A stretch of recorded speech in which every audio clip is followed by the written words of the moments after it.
Hello, I'm Joel Blackford with Beth Hesed Sabbath Fellowship. We are no longer meeting in a building. We're virtual. Just call 612-315-6778. People do call. I love the calls. Sometimes they pray for me and bless me, and I just love it. So I love the interaction. We do the philosophy of eschatology, what you need to know, your reality, our existence during these end days.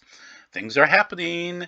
We try not to be desperate. We try to make sense. We harmonize with the scriptures and what's going on, what you see. It should be observable. You should be able to taste it and smell it, just like if you were a disciple with Yeshua, you could taste the bread that he was making, or that he was breaking. And the fish and things like that. So we're Beth Hesed Sabbath Fellowship. And there are signs of the sixth seals going on. We had hail here in Oakdale, Minnesota just the other day. Big hail. And my neighbors are inspecting their roofs and everything like that. My cars got hit. So anyway, are these hailstorms one of the signs of the sixth seal, or are the hailstorms that you're noticing, the storms are getting worse, are they actually part of the fourth seal? So the colors kind of show it here. The sixth seal for me in colors is that bright yellow-orange, and then this bright green color, slime green, is more of a fourth seal sign. So that's where I'm going with this. We'll see if you agree with me. So yes, the hailstorms are bigger and they're worse and they're all over the place. So this is a storm damages strawberry crop and Troyer's Farm in Waynesboro. That should be Michigan. And so that was May 12th. Okay. And then climate change is leading to bigger hailstones. So at least, now they're saying climate change. I'm just saying this is the sun doing this, and this is our electromagnetosphere doing this.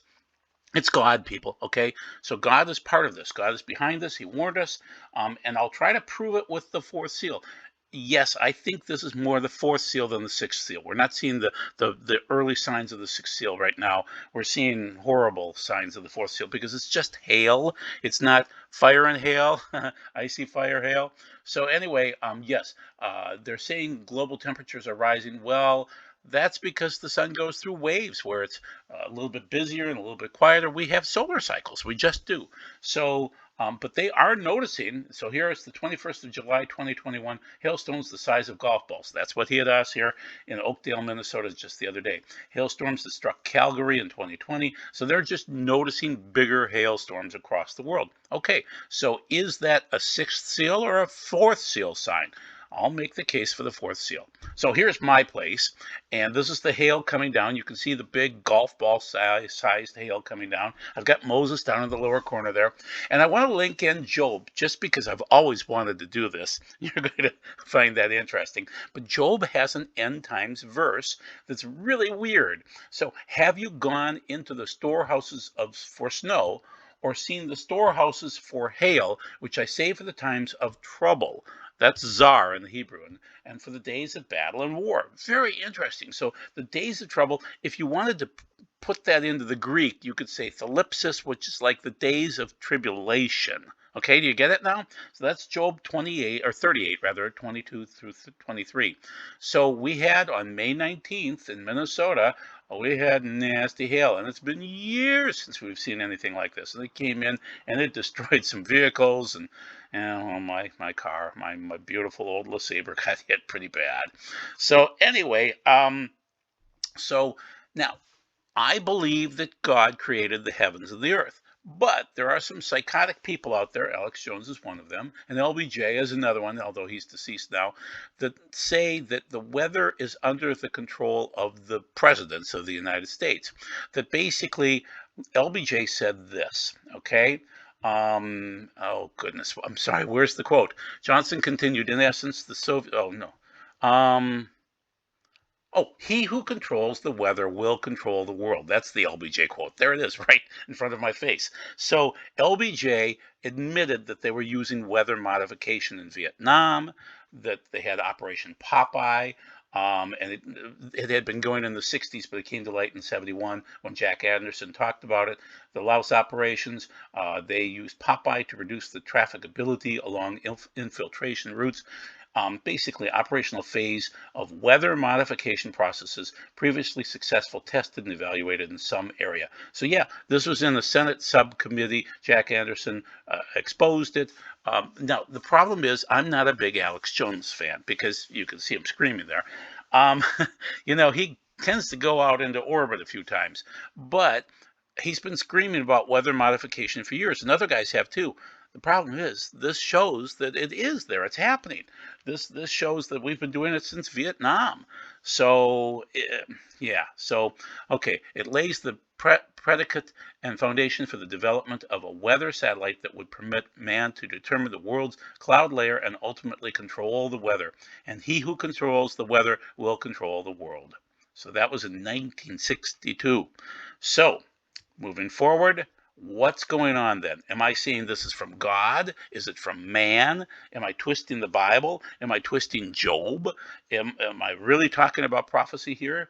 What about the news? So let's go through it and let's analyze it and see what you think. Okay, so now this is interesting. Another Alex Jones type of a comment is that the evil leaders of the world, like the World Economic Foundation, they tell you when they're going to curse you. That's a rule that the evil people have to tell you beforehand.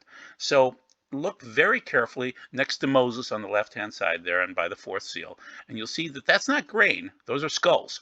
And so they're saying the coming food catastrophe. This is The Economist. And basically, they are a World Economic Foundation, so they're evil. Okay, Dr. Evil or Dr. No or whatever you want to call him. And so what they're doing is they're warning us that there's going to be massive deaths coming up from 2022. And they're right. It's going to happen, guys. Okay? So now I'm saying they abide by that code of disclosing and unveiling their intentions before the next plague pummels us. And what is that plague? I'm saying it's the fourth horseman. So I'm going to read it to you in my variety. So I add my parts onto this. So when you open the fourth seal, the fourth seal is green, okay? And the voice of the living creature called out, saying, "Come and look." And I looked, and there was a pale green horse. Okay, that's pretty accurate there. It's chloros, but it represents death. So that's the first representation of death, number one. Okay, its rider was named Death. That's number two. When your rider's name is Death and no other horseman is named Death or anything at all, but this one's Death. That's the second thing. Okay, so his name technically in the Greek is Thanatos, or death. Okay, so now then Hades followed him. That's the third reference. So death is Thanatos, but Hades is where you bury dead people. So that's the third reference. And Hades followed after him. They were given, and that is exousia in the Greek, executive level. So they're not checked by the judicial, they're not checked by the legislative. This is an executive level decision that they can do whatever they want to do. Authority over a fourth of the earth. Now you're going to say, well, that means that they have power over a fourth of the earth. Well, that's one reference to gay, which is gay in Greek is the earth. Okay, so it's haaretz, the earth in Hebrew. So in this case, that's one little tiny reference, baby, little reference. Three references already to death, death, death. The name of the horseman is Death. He's bringing, he's green colored, slime green, death green, and he's bringing Hades with him. That's number three, and then estimated to be over a fourth of the of deaths of the world to kill. That's the fourth reference, to kill, which apaktenu, okay, in the Greek. So that's the fourth reference to death, with a rhamphea, which is usually associated with death, which I won't associate in this case. I'll just say we're up to four right now. Limo, I'm saying that can be hail, people, okay? Hail is part of it. It can be a lack of moisture from, say, rain, or from why am I blanking on what comes down at night? Not the mist, not the frost. I'm blanking on it. What feeds Israel every night during the summertime is the dew. The dew. I'm sorry, I had problems with that. So basically, what I'm getting at is that limo in the Greek is crop failure, but it can include hail. Hail is a major reason, and I'm going to start showing you more reports of additional hail, and you need to be prepared for storms of additional hail, like I just had here. Then there's death. Okay, so that's Thanatos again. That's the fifth reference to death. And then the wild animals. And so that's Therion in that case, and that could be biological warfare-sized animals of the earth. And so, well, earth is again. Okay, so fine. There were two references to gay, which is earth. Fine.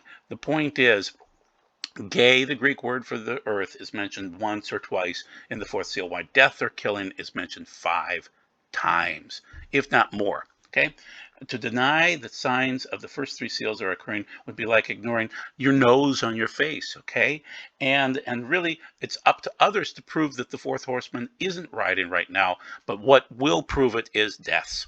Lots of deaths. Okay, I'm arguing that hail is going to be a factor in those deaths, and so that the Economist is talking about death coming, and that they're accurate. Now, the other one that I want to cite is that word limo, which is not cited in the third seal, but yet you know you're going to have crop failure when your food prices go through the roof, which they're doing, okay? But limo, ancient Greek, means starvation. It's a god or goddess of the Greek, so it's a sad goddess from the Greek and Roman times, representing hunger and famine in the ancient Greek religion. So just keep that in mind. So we'll talk about what's going on in the world, which relates in part to the third seal and the fourth seal.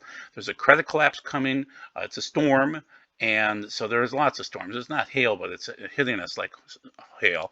The age of scarcity begins with a 1.6 trillion hit to the world economy. So have you noticed the stock market crashing lately? Okay, multiple failures all over the place.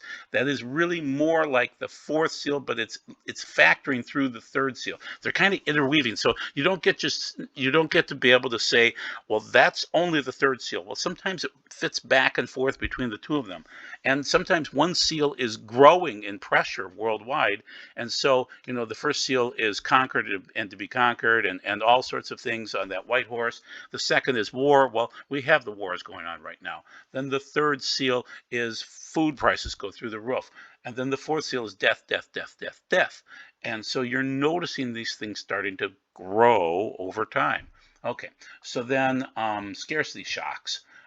You're going to start seeing some horrific things for scarcities occur based on the Ukrainian war and Chinese lockdowns and other things like that. It's not looking pretty, people. Is that the fourth seal? And it's kind of third and fourth together. It's not the sixth.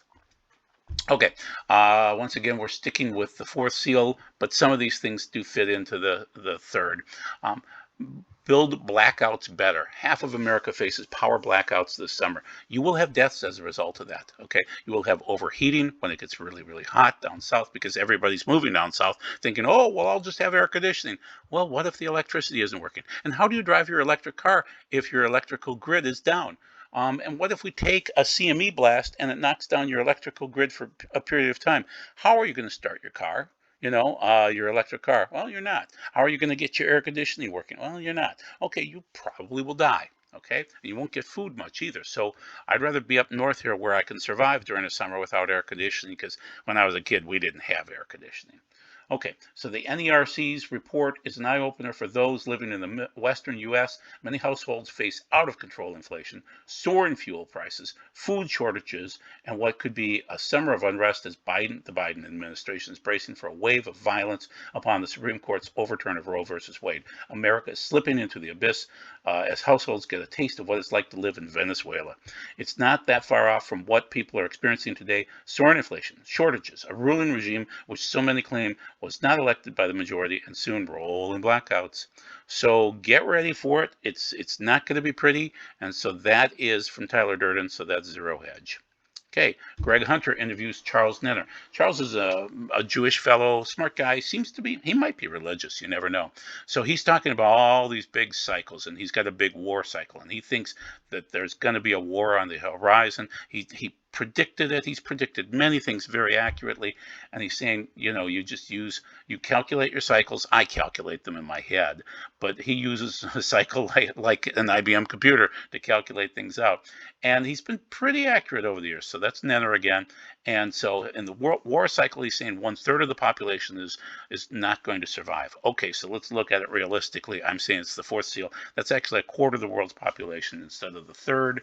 And so he's saying 2.5 billion. I'm saying just under 2 billion people will die, caused by all of these various reasons.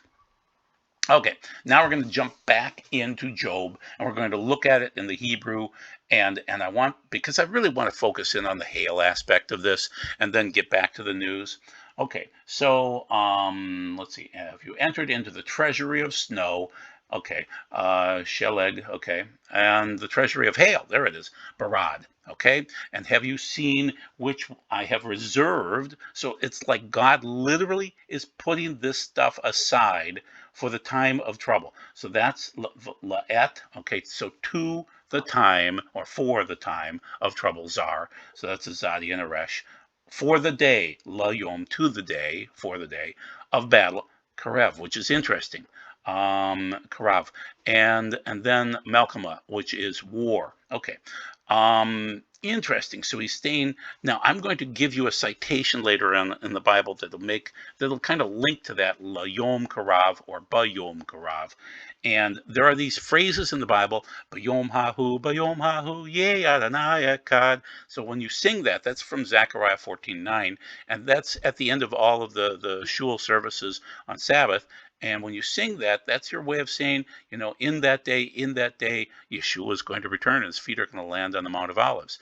And so when you say La Yom or Ba Yom and then Karav, that's like saying that's the day of battle when the Messiah battles for us. Okay, it's a circumlocution. So let's look at it in the Greek and see what it looks like. And the number of your years great, but did you come unto the treasuries of snow, the treasuries of hail? Have you seen? And it is reserved for you in the hour of the enemies, the day of war and battle. Okay, my personal opinion is this is a horrible translation. Okay, so the hour of the enemy. So that's hora, which is the hour. It is technically an hour of the enemies, but I don't know what they mean by that. Okay, and then the day of war. So that's polemo. Polemon, and then Maxus. I don't know. That is battle, no doubt about it, but it's not a great translation. Like it doesn't have any of the nuances of the Hebrew, so you should be looking for Bayom Hahus or Bayom Adonais or Bayom Karav. So it is Polemos is war battle. Yep, Makhe is fighting, striving, things like that, but it's not a great translation. Just be aware of it. But it still is an eschatological meaning, even if the Greek is poorly done.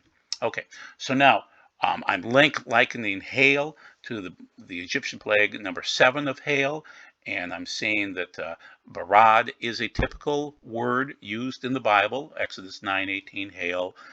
Exodus 9 again, Exodus 9, it's everywhere in Exodus 9. And so Barad is typical for hail, but there it is down below, Job 38:22. So it is hail, definitely. There's no doubt that that's what they're talking about. So he's basically, God is saying, I'm going to save up a storehouse of hail for the end of days. And we're starting to see that. You'll see more of it too, people. Okay, so Zar, we'll cover that word. It's used 110 times in the 107 verses, and it means narrow, tight. Think of it this way: that when the Hebrews went down to Egypt, they went to the narrow, tight spaces, and that's a Zar, that's a tribulation for them, and it was. They went into slavery. But when they went up to Assyria, that's a wide open area, and so God thinks that things are different in terms of a narrow, tight space should force you to repent. And when you have these wide open spaces with lots of prosperity and things like that, like Assyria had, you would assume people wouldn't repent as quickly. They kind of need tribulation to repent. So Zar is straits, distress, adversary, foe, absolute. It's used very frequently, as I mentioned. And so that seems to be the word like thlipsis. Zar can be thlipsis. And so this is from the Brown Drivers Briggs on the left-hand side. And then I wanted to list out how these are all the words that can work between thlipsis, say, and Zar. And so there's many choices, but thlipsis is that great tribulation word that's used in the New Testament. Just be aware of it. That's 2347 in the middle of the page. Okay, so there's a homonym that I just want you to see, just for the fun of it. When I mentioned that karav, which was that word of the day of battle, okay?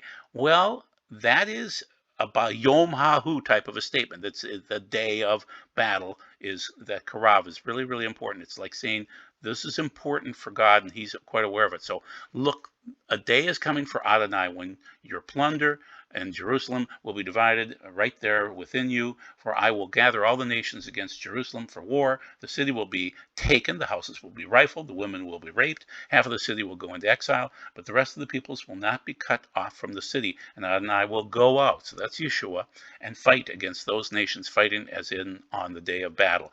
That's Bayom Karav. Okay, so that's that phrase. So we see that from Zechariah 14, and remember how I was singing just a little while ago about Zechariah 14:9. We know the Bayom Hahu happens. So in chapter 14, there's a bunch of Bayom Hahus, and on that day, the next line after the day of battle is on that day, Bayom Hahu, his feet will stand on the Mount of Olives. You know who it is, you know what it signifies, you know what's going on. So now you can time date stamp that, and so you can see that this is his way of saying Bayom Karav is a way of saying the battle that is Gog Magog.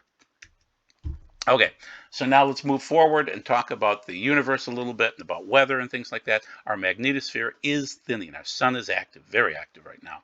That means plasma from the sun will penetrate our shields easier and more violently. You should expect more UV. Yeah, I just talked to a guy just as I was walking around the lake here, and he's got a nasty burn, and that's what's going to start happening more sunburns, okay, and more cancers, and more quick forming storms with possible tornadoes and more hail. That's what's going to happen. And that Job verse kind of nails it, guys, okay, just like hail does. More extreme storms, persistent extreme drought, and its accompanying weather patterns. It's going to be bizarre. Blackouts possible this summer due to heat and extreme weathers. And this is CNN.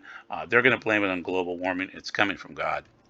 Okay, geomagnetic storm from sun to hit the earth. So things have been busy in April here where the sun has been kicking out more storms. So they have CMEs, they have coronal holes, they have energy waves and other things like that comes from the sun.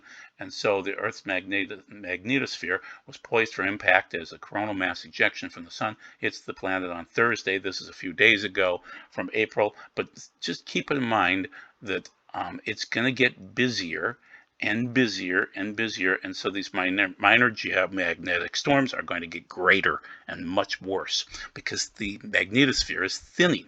Okay, so March of 2022 had a bunch more tornadoes. You know, it was a record. Okay, fourth consecutive year of at least one violent EF4 plus tornado in March, and so it's just interesting. It's going to get worse, people. Okay, lots of records proving that it's getting worse. Sprawling storm triggers nearly 500 severe weather reports across the United States, and I'm trying to figure out the date on that, but this is probably April, May-ish. I've been clipping articles for the last month or so here and waiting for this to happen. I was looking for the Job verse, and that's why I'm finally talking about it now. So basically, here's the storm centers, and this is 250,000 people were left without power early Thursday morning, and so it has been very, very active lately. Okay, so just be aware of that. And so I'm sorry I can't find the date on this. Normally I clip out a date and put it in there, but it didn't. So this is April, May, and it's going to get worse. Okay, so here's the tornado cell again. Multi-day severe weather episode expected late this week into early next week, and that's from April 27th. So you've noticed it more. Okay, damaging gusts, large hail, tornadoes, isolated severe wind gusts, severe hail. From April 27th, western Kansas, Colorado. Did you notice the snow the other day here in Colorado in late May here? Wow. Severe thunderstorms on the 28th in northwest Texas and western Oklahoma. I have friends that I just called on in Oklahoma, and they barely missed a tornado just the other day in late May. So then April 29th, severe thunderstorms in the lower Missouri Valley. So it's going to get worse. Oh, whoop, I need to go back. So what, again, you should notice is equatorial ionosphere should display the signal. So you'll notice a stability that should be occurring in our magnetosphere is not going to be there. It's not going to be consistent and safe and absorbing the UV properly and the electrical energy from the sun. It's going to display a signal of being overridden by the energy. Okay, and then ozone depletion over the tropics, we'll see that, and record lightning. Okay, brutal cold and mid-April climate change. They're blaming it on climate change, but here's that big storm. Record cold hits Denver, Lake Tahoe, Seattle, elsewhere. And so just nasty lately, people. And so, that's just what's going to happen. You're going to have more storms, more cold, things like that. This is a few weeks ago, but then it hit Denver again just recently. So, and this is not the sixth seal yet, but these are signs of it. Okay, more natural disasters worldwide in 2022. You should have more hurricanes, more funnel clouds, cyclones, things like that. Across the west. This one, upper left-hand side, is Philippines. The next one is going to be in New Zealand, and then destruction in Africa and South Africa. Catastrophic floods down there, massive earthquake storm in Antarctica. So it should get worse. And also, we're recording this in late May right now, May 22nd. And so you should notice more things like earthquakes happening now. For some odd reason, the sun's kicked off more energy, and we're getting that. So now, we're not up to the sixth seal yet. And here's why. Because we haven't had a great earthquake yet. The sun has not turned black as sackcloth worn in mourning. The full moon did become blood red just the other day, but this is tied into all of these events. The stars are not falling from heaven, as if a fig tree is dropping its figs. So those would be little fiery ice balls coming down from the sky, fig-sized. Okay, as a fig tree drops its figs as blown by a strong wind. The sky has been receding like a scroll, but it is not completely rolled up yet. The magnetosphere is still there. It's just not as strong as it used to be. Now, if you're in the South Atlantic area, you would see the anomaly there, and so it is literally rolled up there. Every mountain and every island was moved from its place. That hasn't happened yet. Okay, and the kings, they're preparing. The rulers, the generals, the rich, the mighty, everyone's slave and free. They'll hide themselves in the caves and among the rocks on the mountains, and say to the mountains and rocks, fall on us and hide us from the face of the one sitting on the throne. For the fury, orge is the word there, of the Lamb, for the great day of fury of the Lamb has come, and who can stand? So they're going to go underground, and they'll have a rock tomb, because that's not a great place to be when everything's shaking up. And those that jet off to Mars are going to die too. So you're better off sitting on the earth and repenting. Okay, so we're not at the sixth seal. So just so you're aware of that. But we are coming into signs of it. So Ben Davidson from Suspicious Observers is saying we've got 5 scary years ahead from 2022 to 2027. So the shields are down, the CMEs are up, and extreme weather is dead ahead.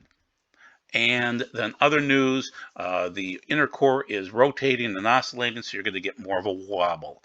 Yeah, you're going to notice the earthquakes, and that's what's happening right now. And so you're going to notice that it happened in 2003 to 2011. During that time frame, we had that 2001 to 2003 was when we had horrible oscillations, and now it's coming back again. And I'm arguing that's more related to the fourth seal than the sixth. Okay, and we're talking about galactic magnetic reversal due soon. Many of the planets are going through magnetic reversal right now, and so this shows what happens on our planet when we have these horrific things occurring. And you can see that those earthquakes are growing, especially now. So they go through ups and downs, but generally they're growing. It's not the sixth seal, though. It's the fourth seal. Okay, astronomers baffled by dramatic temperature changes on Neptune. Yes, it is cosmos-wide. The changes are occurring from all of the planets, and so Neptune is going through a weird change. And then more information about that. Neptune's thermal infrared appearance has changed over time since 2003. Yeah, it's going through changes too. It's not global warming, it's cosmic warming, okay, or changes. Galactic magnetic reversal due soon. They're believing that we're going to have a magnetic field reversal after 780,000 long years, possibly. Whatever autumn 2022 has in store for us, massive food shortages, incredible inflation, unpayable energy bills, poverty, evictions, civil unrest, another COVID variant or some other type of variant, maybe even World War III. Remember, the biggest underlying threat to our survival as a species is climate change, and that is coming from the big wobble. Okay, now we're going to end up with a little bit of information about the third seal that's specifically for that, that then sounds like the fourth seal. So Top Putin aide predicts global famine by the end of the year. Well, they're causing it, and it is going to happen. And Ukraine could feed the world. Their soil is 8 feet thick with black dirt. Okay, and Russia is making sure that people are going to starve. They're doing this for a reason. They want their oil prices to go through the roof. They want to make some money, and also they want to take over the Ukraine and protect their borders. And Putin, he's a despot, but he has the right to do what he's doing. And until somebody wants to blow him off the face of the earth, he's going to do what he wants to do. This is an American farmer saying we are in a crisis. He's warning of impending food shortages, and it's a crisis, guys. It's a crisis. You can't get the fertilizer to the farmers. The diesel prices are through the roof. The gas prices are through the roof. You're going to have rolling blackouts. The farmers are going to be decimated. They won't be able to plant as much, and so it's a threat, guys. And your food prices are going to be horrific. We're going into the fourth seal. So once again, the 7 seals look like Matthew 24, the Matthew 24 birth pangs. And so I'm saying that nation is fighting nation. That's the first seal. That's from Matthew 24. Kingdom is fighting kingdom. That's the second seal. There will be limo. Remember we talked about that? That can include hail. Okay, that's the third seal.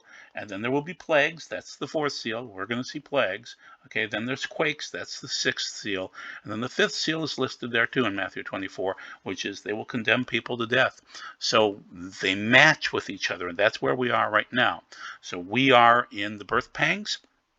We are jumping towards the fourth seal, the fourth horseman. We will then go into the tribulation after that, and we will then go into the great tribulation after that. And the sixth seal comes after the fourth seal, so just be ready for it.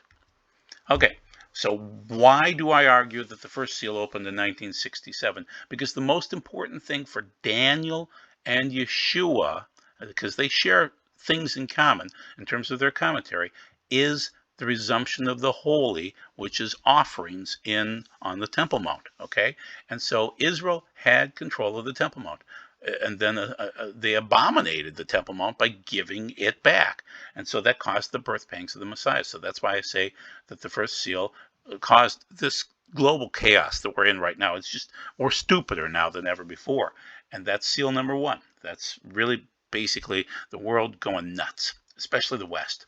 And seal number 2 is wars. Those are the Bush-Cheney wars. Those idiots, Cheney, Bush, and Rumsfeld, And Bush the other day, he got up in front of people and he said, oh, well, the worst disaster ever. And he said, in Iraq. And he realized, oh, I'm 75. I missed that line. He was talking about Ukraine, but he caused where we're at right now. I believe Bush is demonic.